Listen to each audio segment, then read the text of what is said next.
Rod, welcome to the show, man. And you've done plenty of these, so I'm ready to get after it. How about you? Let's do it. Let's do it. Let's have some fun. Man, so many places to start, so many things to talk about. But first of all, just in case the listeners don't know who Rod Khleif is, why don't you give them just a brief introduction of you? Summarize it all here in about 30 seconds. How about that? I don't know if I can do it in 30 seconds. But, there's a lot of ups and downs and all that. But, you know, I'm a Dutch immigrant, immigrated when I was 6 years old with my brother Albert and my mother 𝗍𝗂. Ended up in Denver, Colorado, where I lived for 30 years. Didn't have much growing up. Wore clothes from the Goodwill and the Salvation Army and ate expired food and, you know, woe is me, but we mustered through. My mom had an incredible work ethic, babysat kids so we'd have enough money to eat, and she became an entrepreneur with her babysitting money. Bought the house across the street from us when I was about 14 for about 30 grand, and then when I was 17, told me she'd made $20,000 in her sleep that had gone up in value 20 grand, and I was like, screw college, I'm going to get into real estate. So I got into real estate, and you know, my first year made 8 grand, my second year maybe around 10 grand, but my third year I made over $100,000, which back in 1980 was some pretty decent money. Yeah. And so, you know, people ask what happened between year 2 and year 3. Well, what happened was I met a guy that taught me about mindset and psychology, how really 80 to 90% of your success in anything is just that, your mindset and psychology. And so, you know, fast forward to today, I've owned a couple thousand houses I've rented long term. In 2006, my net worth went up $17 million while I slept. And you might say, wow, and I said, wow, and I got a head so big I could barely fit it through a door. I thought I was a real estate god, and you know, when that happens, God of the universe will give you a nice little smackdown.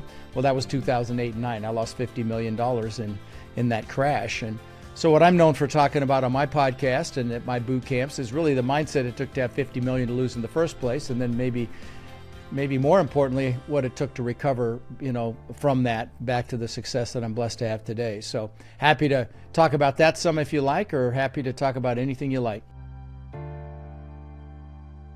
Well, that's why I like multifamily, you know, because not only that, you can't raise the values like you can in multifamily. With single family, you're relying on comparable sales comps, and so you can't dictate what comps sell for. In multifamily, you basically create the value based on your improvement of the net income. So any improvement of the net income is an exponential improvement of the value. I'll give you an example of this.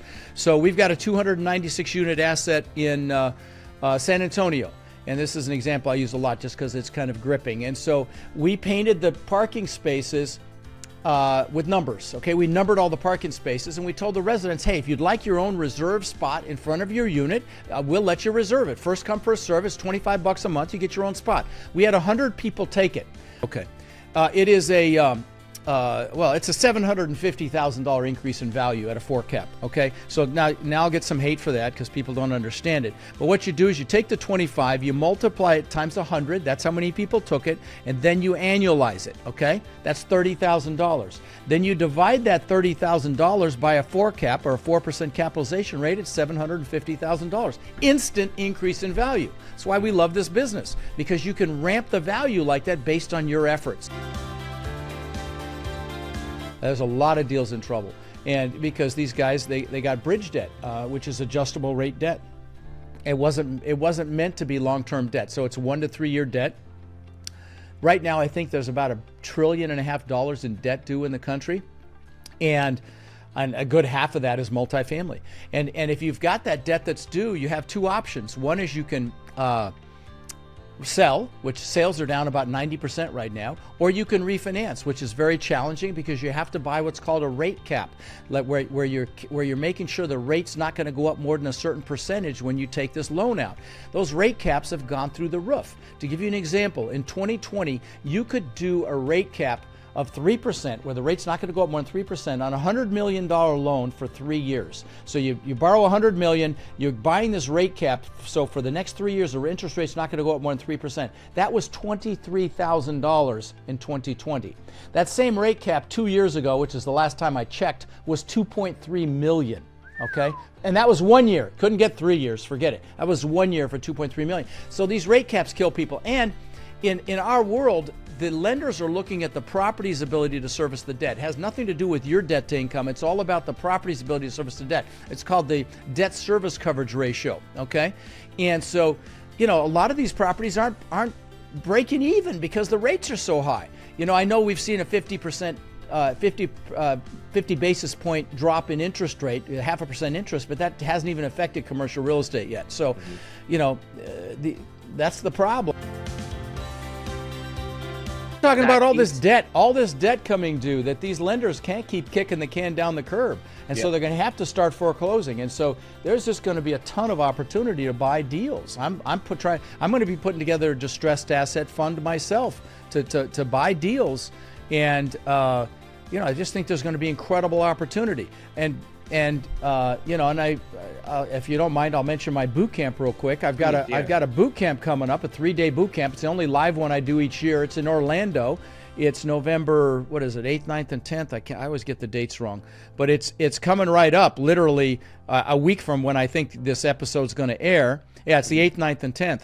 And it's 3 days of training. And if you want to check it, if you want to come, you can come for $197. And it's not a big sales pitch. I talk about my coaching for like 30 minutes. If you're interested in that, fine. If not, no big deal. You're going to leave knowing what you need to know to get started in this business. But if you go to rodslinks.com, again, rods plural links.com, rodslinks.com, and you go to the bootcamp site, when you check out, use the code MOGUL and you get that $197 price. I mean, the price will end up being about $600, but you can come for $197, and it comes with some incredible bonuses. You get my document library, my deal evaluator software so you can evaluate deals.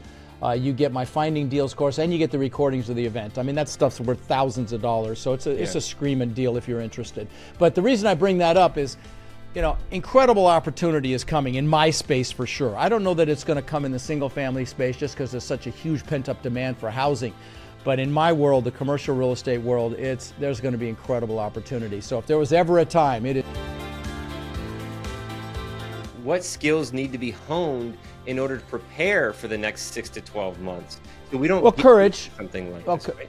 Yeah, courage for sure. Okay, and I'm going to tell you, you know, one of the first things we do at my boot camp is goal setting on steroids. Because how do you get anything if you don't know what it is? You got to know what it is you want and why you want it. And you know, the news is going to paint this horrible picture when things get really rough, which they're going to, especially if Trump wins, because the news hates him and they're going to make him look bad at every turn. And so they're going to say real estate is doomed. You know, back in 2008 and 9, they said real estate would be horrible for 10 years. Well, multifamily rents exceeded pre-crash levels in less than 3 years, okay, of that crash. So, you know, but you're going to get a lot of fear. And that's why the goals are so important. It's so critical to know what it is you want. Focus on that. Don't get caught up in the fear. And so, you know, because whatever you focus on gets larger, right? Positive or negative. So be very conscious of that. That's huge. So that's the first thing we do.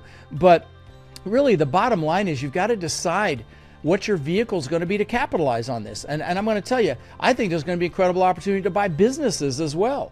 If there was two of me, one would be buying businesses, because there's 80 million baby boomers and a bunch of them have businesses and they want to retire. So there's going to be an opportunity to buy those as well. What could we have done differently 5 years ago to not get into the situation that we're in right now? Well, it's the quality of the debt. See, things were going fast and furious, and people use this adjustable rate debt because they got a higher loan to value. See, Fannie Mae and Freddie Mac, which is the conforming debt that you know that you want, that's the ones you want to. That's the debt you want. They had lowered their loan to value ratios. You know, in some cases down to 60%, definitely down to 70%. Well, bridge debt was still giving you 80%.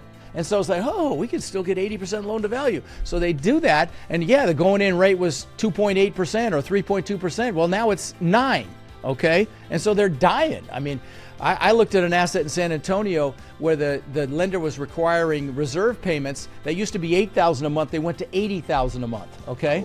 I mean, do you think that impacts your ability to maintain the asset? So that's what's happening right now. And like I said, a lot of lenders are doing deferments, they're called, or they're doing loan mods, and they're kicking down the can down the curb for a year or two.